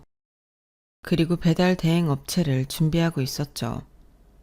다시 수철이 불러서 이야기했어요. 공장 닫으라고? 아니, 그냥 내 말을 잘 이해한 것 같은데. 저는 둘째 아들이 이번 일로 크게 마음이 다쳤을까 걱정이 되었어요. 그런데 며느리가 저희를 찾아왔어요. 정말 너무하시네요. 다짜고짜 저희 집으로 와서 그러더니 닭똥 같은 눈물을 뚝뚝 흘리더라고요. 대체 저희 남편한테 무슨 말을 한 거예요? 그 사람이 자기 뜻으로 그 공장을 팔았을 리 없다고요. 그게 어떤 공장인데. 제가 전에도 말했잖아요. 저희 아빠의 피땀이 섞인 공장이라고. 저희 아빠의 청춘이고 저희 아빠의 뿌리라고요. 그런데 어떻게 그 공장을 팔게 할 수 있어요? 지금 저희 아빠 몸져 누워서 일어나질 못한다고요. 이대로 저희 아빠 돌아가시면 저 2분 다 고소할 거예요. 며느리는 오싹한 말을 하면서 엉엉 울었어요. 그 와중에 남편은 냉정하게 며느리를 향해 쓴소리를 했어요. 그렇게 있다가 빚더미 하는 건 순식간이야. 그건 생각 안 하니? 너희 집, 유민이랑 너희 셋 그렇게 망하고 싶어? 너희가 망하면서까지 지켜야 할 만큼 의미 있는 공장이야? 그랬으면 우리 아들한테 팔지나 말았어야지. 자기가 싼통 치우게 만들었으면서 뭘 팔지 말라고 고집이야. 그럴 거면 다시 사라고 해. 다시 사서 자기가 직접 운영하라고 해. 아버님, 어떻게 그렇게 냉정하게 말씀하실 수 있어요? 지금 저희 아빠가 몸져 누웠다고요. 자, 일단 너무 흥분하지 말고 당신은 안방으로 가요. 그리고 너도 너무 그렇게 생각하지 말아라. 다 미래를 보고 결정한 일이니까. 사람이 너무 과거의 추억에 매여 있을 수 없지 않니? 앞으로 나아가야지. 응? 됐어요. 어머님은 늘 그런 식으로 저를 생각하시죠. 가볼게요. 더 할 말이 없네요. 며느리는 그렇게 말하고 저희 집을 나섰고 저는 화가 잔뜩 난 남편을 달래느라 진을 뺐어요. 그리고 다음날 저는 며느리가 신경 쓰여서 며느리의 보물인 제 손주가 가장 좋아하는 치킨을 시장에서 사들고 찾아갔어요. 문을 두드리니 손주가 나오더라고요. 할머니, 그래 우리 유민이 잘 있었니?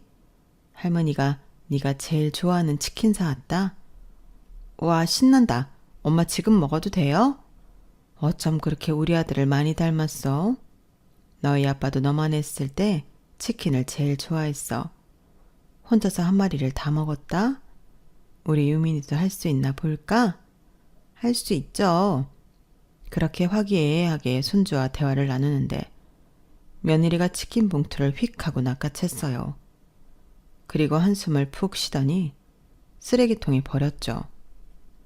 더러운 시장닭을 어떻게 먹여요? 유민아, 나중에 엄마가 로스구이 해줄게. 너 지금 뭐 하는 거니?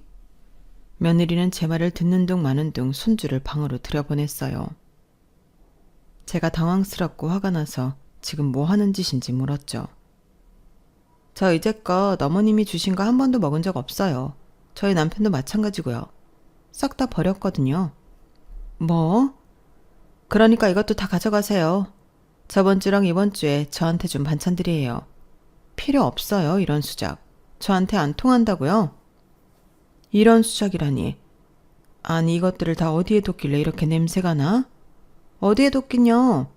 집에서 분리수거하는 곳에 모아뒀죠. 솔직히 말해보세요. 이것들을 다 아가씨 주려고 만들다 남은 것들이잖아요. 남은 것 싸주면서 우리를 저를 생각한다고 표현하고 싶었어요? 참, 어이가 없어서. 이제 저희 앞으로 시댁이랑 연 끊을 거예요. 아니, 그건 대체 무슨 소리냐? 가족 사이에 어떻게 연을 끊어? 왜 못 끊어요? 요새 천륜이 어딨다고. 안 보면 그만이죠. 우리 남편도 동의했어요. 그러니까 이제 앞으로 찾아오지도 말고 우리 가족 부르지도 말고 내버려 두세요 좀. 이제 나가주세요. 우리 아들이 동의했다고? 그럴 리가 없다. 우리 아들이 우리랑 연 끊는 걸 동의했을 리 없어. 우리 남편도 쌓인 게 많아요. 들어보니까 어릴 때부터 형이랑 아주버님이랑 비교했다면서요. 누구든 뭐든 잘하는 천재 아들. 누구는 그냥 아들. 우리 남편이 대학생 때 주식 대박 난 거 칭찬은커녕 비난만 했다던데? 그것도 사실인가요? 우리 남편이 농사를 짓는 사람이란 거 알잖니? 농사에 얼마나 많은 노력이 들어가니? 그러니 손가락으로 툭툭 움직여 쉽게 번 돈이 가당키나 하겠니? 손가락 움직인다고 머리 쓰는 걸 무시했네요. 우리 남편 그 돈 벌려고 엄청 머리 썼어요. 제가 보진 않았지만 이제껏 봐온 남편은 그래요. 게다가 두 분이서 남편 사업하는 것도 반대하고. 덕분에 우리 부부가 못 만날 뻔했네요. 사업을 반대한 건 너도 오래 봤다시피 수철이가 많이 무른 면이 있어서 그런 거다. 감정이 많이 치우치고 정이 많아서 사업은 냉정한 세계니까 수철이한테 어울리지 않는다고 조언했을 뿐이야. 제가 들었던 말들 중엔 조언이라는 건 없었는데요. 그렇다고 연을 끝내만에 이런 소리는 너무하잖니? 진작에 끊었어야 했어요. 제 친정에서 그간 두 분 때문에 받은 상처를 생각하면 진작에 그만 만났어야 했다고요.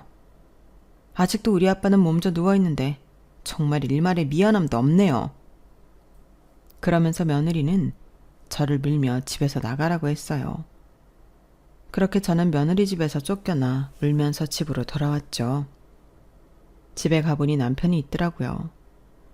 제가 울면서 들어와서 남편이 자초지종을 물었어요. 저는 설명하면서 또 울고 그러기를 반복했어요. 이것들 가만히 두면 안 되겠어. 남편이 화를 내며 일어나는 걸 제가 말렸는데 말려도 소용이 없더라고요.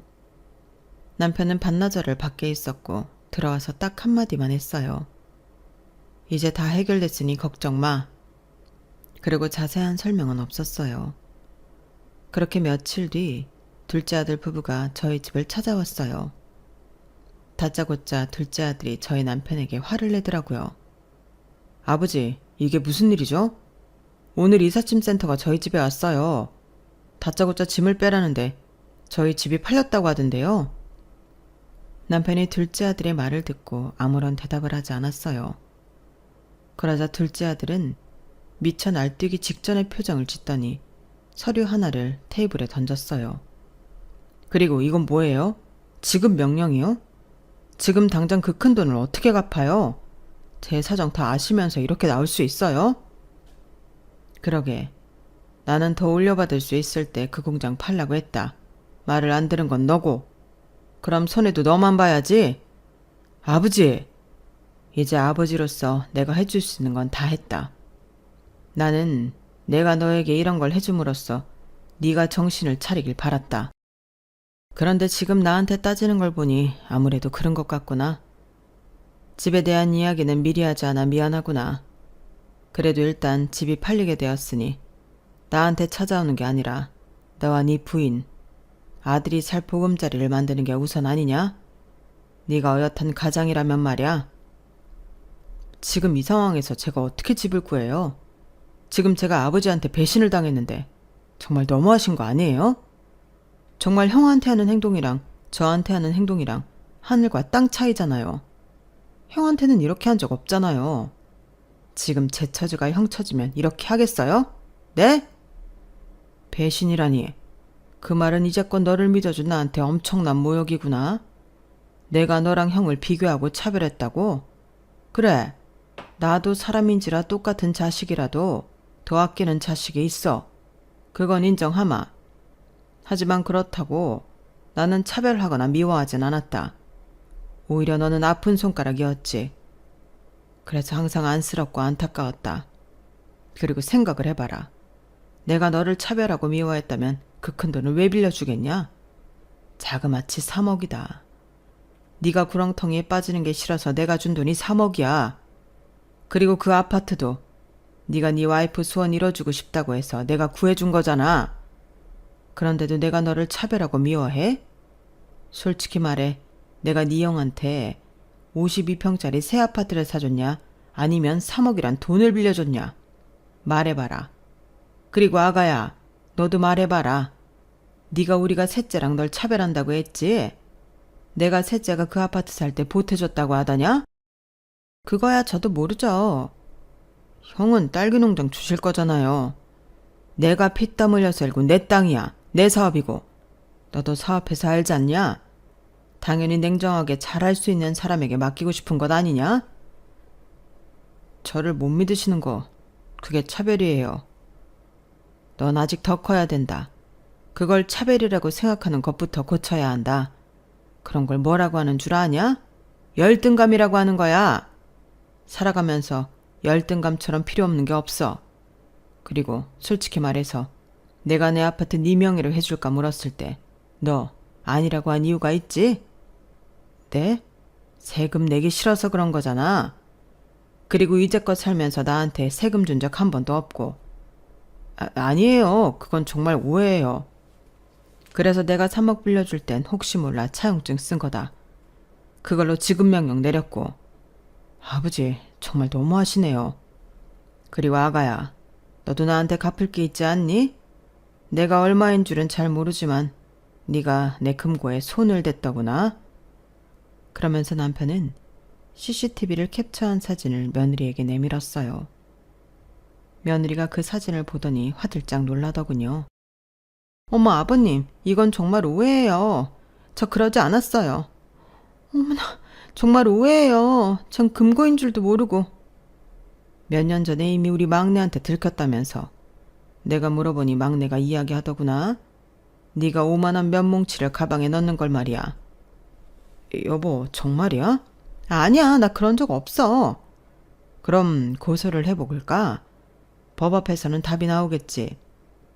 남편이 그렇게 말하니 며느리가 두 손을 싹싹 빌었어요. 그리고 닭똥 같은 눈물을 흘렸죠. 그리고 실토를 하는데 며느리가 혼자 훔쳐간 돈이 3천만 원이 넘었어요. 그걸 알고 저희 둘째 아들이 입을 다물지 못하더라고요. 저 또한 이 모든 사실을 알고 뒤로 넘어갈 것 같았어요. 저는 정말 아무것도 몰랐거든요. 남편이 둘째 아들 부부에게 집을 사준 것도, 사업 자금을 빌려준 것도, 며느리가 금고에서 돈을 훔쳐간 것도 전혀 몰랐어요. 남편이 집에 CCTV를 달 때도 이런 상황까진 예상하지 못했어요. 저는 그저 남편이 좀도둑을 위해 예방 차원에서 설치한 줄 알았는데 그 좀도둑이 며느리였다뇨. 저는 놀란 가슴이 진정되지 않았어요. 그 와중에 냉철한 남편을 절연을 선언했죠. 저번에 네 엄마한테 우리랑 연 끊는다고 했다며? 물론 네가 직접 한 말이 아니라 며느리한테 들은 말이지만 너도 동의했다니 너한테 들은 거나 다름없다. 그래, 우리 영 끊자. 앞으로 보지 말자꾸나. 이제 할 말은 다 했으니 나가보거라. 그런데 멍하게 허공만 보던 둘째 아들이 며느리에게 재차 물었어요. 돈을 훔친 게 맞냐고요. 그러자 며느리가 더 울었어요. 그러니 둘째 아들이 남편에게 폭탄 선언을 했어요. 아버지, 제가 잘못했습니다. 죄송합니다. 피덩이인 제가 너무 잘못 생각한 것 같습니다. 너무 대바라지게 행동했어요. 이제 와서 왜? 네 부인이 저지른 만행이 창피하긴 하냐? 저 이혼하겠습니다. 그리고 아버지 어머니 곁에서 영영 사라지겠습니다. 여보, 나는 너랑 같은 사람이 되고 싶지 않아. 내가 이대로 너랑 살면 너랑 똑같은 사람으로 우리 부모님한테 남는 거잖아. 내가 부모님을 다시 못 배워도 너랑 같은 사람으로 기억되고 싶지 않아. 나는 이혼 못해. 못한다고. 그렇게 싸움은 아들과 며느리의 싸움으로 번졌어요. 그리고 둘째 아들 부부는 이혼 소송까지 하게 되었어요. 이혼 소송을 하면서 둘째 아들은 저와 남편에게 계속 사과의 표현을 했어요. 그래서 남편이 마지막 도움으로 증인석에 앉았죠. 며느리 측에선 둘째 아들이 사업을 하느라 가정에 소홀했으며 돈도 잘 벌어오지 못했다고 위자료와 양육권을 달라고 주장했어요. 그래서 남편은 증인석에 앉아서 둘째 아들이 얼마나 처가에 헌신적이었는지, 얼마나 처가에 바보같이 당했는지를 말했죠. 저희 아들은 이렇게 언제나 자기 식구들을 생각하는 미련한 아들이었습니다. 그런 아들이 자기 가정에 소홀했다는 건 이제껏 저희 아들이 쏟은 노력을 무의미하게 만드는 말입니다. 저희 아들이 가장으로서 있었던 시간이 유의미하게 추억되도록 도와주세요. 저희 남편의 증언에 아들은 펑펑 울었어요. 그리고 저희 둘째 아들은 승소해 위자료와 양육권을 받을 수 있었어요. 남편은 판결을 듣고 둘째 아들을 안아주며 집으로 들어오라고 했어요. 같이 아이를 키우며 더 어른이 되어보자고 말했죠. 그렇게 저희 가족은 다시 똘똘 뭉치게 되었어요. 여기까지가 제 사연입니다. 여러분들도 자식들 중에 더 예쁘고 더 못난 자식도 있나요? 부모도 사람이라 사람 마음이 더 가고 덜 가는 건 어쩔 수 없더라고요. 하지만 세상에 더 예쁜 손가락은 있어도 깨물어 안 아픈 손가락은 없잖아요. 저희 부부는 이번에 그 말을 뼈저리게 느꼈어요. 그리고 이 자리를 빌어서 제 자식들에게 말하고 싶어요. 그래도 너희들을 사랑하지 않은 적이 없다고요. 자식들도 나중에 이런 제 마음을 알아주겠죠? 여러 일들이 있었지만 더 많이 느끼고 더 큰 사람이 되기를 바라봅니다. 여러분들도 가족과 행복하시기를 바라며 오늘도 좋은 하루 되세요. 여러분, 사연 댓글에 응원과 현명한 조언 부탁드려요. 좋아요와 구독은 저에게 큰 힘이 됩니다. 오늘도 좋은 일 가득하세요.